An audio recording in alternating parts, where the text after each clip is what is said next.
It was Boxing Day 2017. This day was no different to any other post-Christmas celebration. But this year was not going to end like I expected it to. Little did I know that as I sat there watching sitcom repeats on TV, in a few short hours, I would be close to death.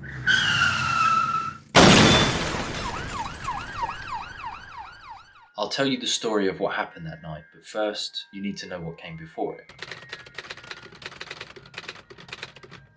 The year started well. I was enjoying my job, I took a few trips around Europe, and I got in the best shape of my life. I was feeling energetic, positive, and spending time with friends and family. But then, around October, things changed. A difficult relationship ended badly, I was fired from my job, and my health started to suffer. I was living with my family at the time, and my life was heading in this negative spiral that I couldn't get out of. I was in denial, and I didn't want to fix it. Then December rolled round. Christmas can be a really tough time when you're feeling low. It feels like everyone's in this jovial Christmas spirit, and it serves as a massive contrast to how you're feeling in that moment. Christmas 2017 was supposed to be a big one. As everyone sat there unwrapping presents and laughing together, I just could not get in the spirit. I stayed for dinner, I watched some TV, and then I made an excuse about feeling ill.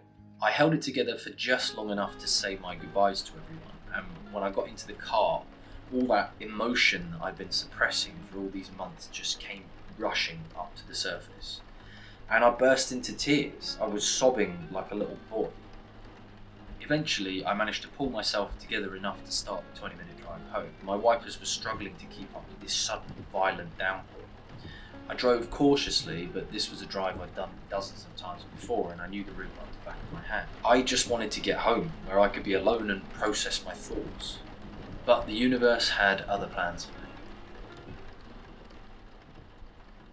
In the last 2 miles from my house, there's a 70-mile-an-hour stretch of road, and there's this dip in the road. As I came over the top of this dip, I realised that with all of the rain that we'd been having that month, the road had become completely flooded. What I realised in that moment is that I was travelling at 50 miles an hour towards a foot of water, and there really wasn't a lot that I could do about it. I very nearly made it to the other side of the flood, and the car was tracking straight, but the last section I realised that it was starting to turn sideways, and at that point I knew that I had lost control of the car.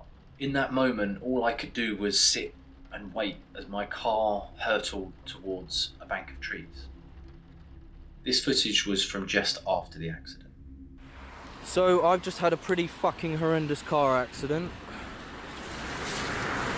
I'm really glad I didn't have any passengers, because my car is completely fucked.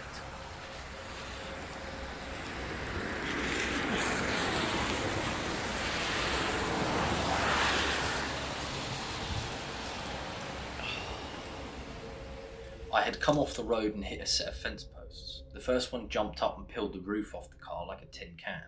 The second one went straight through the front of the car and into the engine. And the last one came directly through the centre of the windshield, missing my head by inches before passing through the middle of the car and taking out my back window.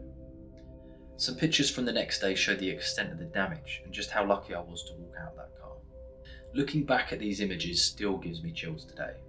To think that if my car had hit the fence at a slightly different angle, if I'd been going slightly faster, or if my head had been in a slightly different position, I wouldn't be alive to tell this story. It's normally these near-death situations where people have epiphanies and they realise that they've got everything wrong and they change their lives completely. Do you know what I felt after this close call with death? Nothing. Everyone kept telling me how lucky I was to get out of that wreck alive, how someone was looking over me that night and how I should go buy myself a lottery ticket. And yet I didn't feel anything, and that scared me.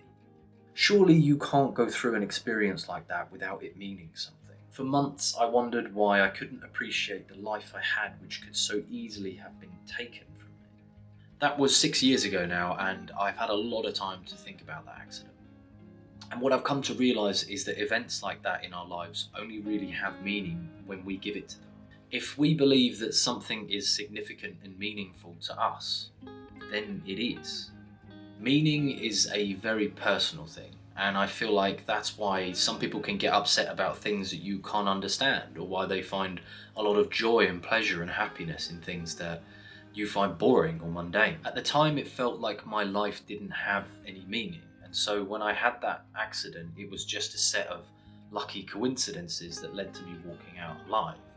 But in hindsight, I realised just how lucky I was to walk away from that. It doesn't matter whether you call it God or the universe or coincidence, the fact remains is when you have a close call with death like that, you realise just how easily your life can be over. Since that day, I've been slowly building more meaning and purpose into my life.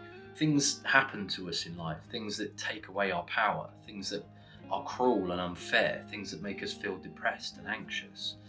We might have that power taken away from us for a time, but one power that we always have is the power to give something meaning.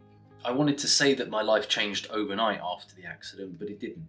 For me, the process was much slower. My change was gradual, and it still is, but I feel like because of that accident, I'm now moving away from a life of pointlessness to one of purpose, to one in which I feel like I'm living life with more meaning, more intention, and more presence.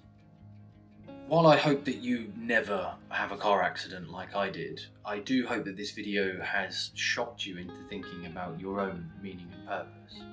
Maybe you've already got it all figured out, in which case that's great and I'm really happy for you, but I see too many people in the world, and men especially, that are really struggling with the meaning of their own lives and the purpose of their own lives. Spend some time working on this, because it is probably the most important thing you'll ever do.